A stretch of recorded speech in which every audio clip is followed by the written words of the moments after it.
Exactly. Looks great, guys. Well, now it is 9:48 and it's time for a round of Pay It Forward. And in this segment, sponsored by Eastern's Automotive Group, we are highlighting the wonderful Building Bridges Foundation. And here to tell us a little bit more about their mission is founder Marsha Woodland. Thank you so much for joining us, Marsha. Thank you for having me. Well, why don't you go ahead and just tell us a little bit about your organization, Building Bridges Foundation.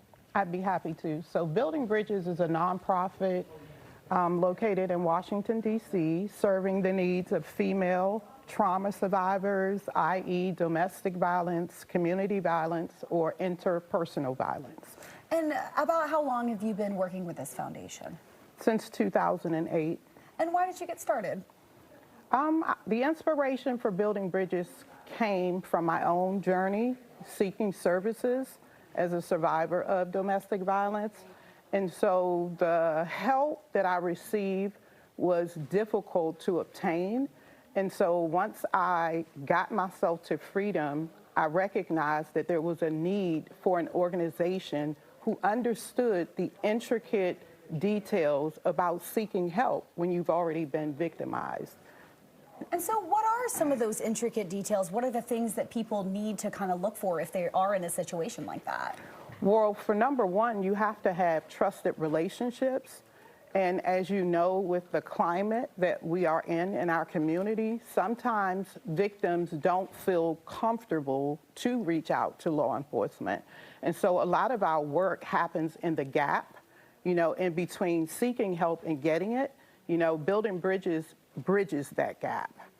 And so a lot of the work you do is with grown women, but potentially with some youth and teens as well with your organization? Absolutely. In an effort to prevent our youth from becoming victims of domestic violence, we are working with them to understand teen dating violence, and so that they are able to identify the red flags and the warning signs early, as well as equipping them with the knowledge that they need to know where to go and who to go to for help to intervene before that even happens. So what are some of those red flags, those warning signs that people should look out for? Maybe people that are watching right now that are in a situation like that. Yes, ma'am.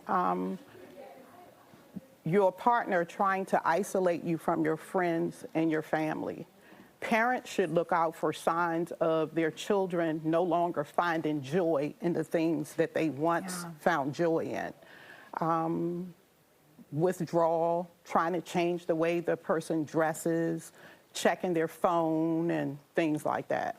Marsha, we just wanted to thank you so much for everything you do on behalf of Fox5 as well as on behalf of Eastern's Automotive Group. We're going to go ahead and present you with a check to your foundation for $2,200 there for the Building Bridges Foundation. Now, how does something like this help out your organization? Absolutely amazing. Yes, ma'am. We will be able to help various individuals, especially the youth. We have 2 programs coming up. On Thursday, we have the Teen Dating Violence Awareness Program, as well as the Her Reimagined, to help our youth see beyond their circumstances. Marsha, thank you. Can I give you a hug? Absolutely. Thank you so much for everything you do for the community. Such a fantastic organization you have there at buildingbridgesforyou.org is where you can find all the information on that. Thank you so much. Absolutely. Thank you so much for having me. All right, well, we'll see you guys after a quick break.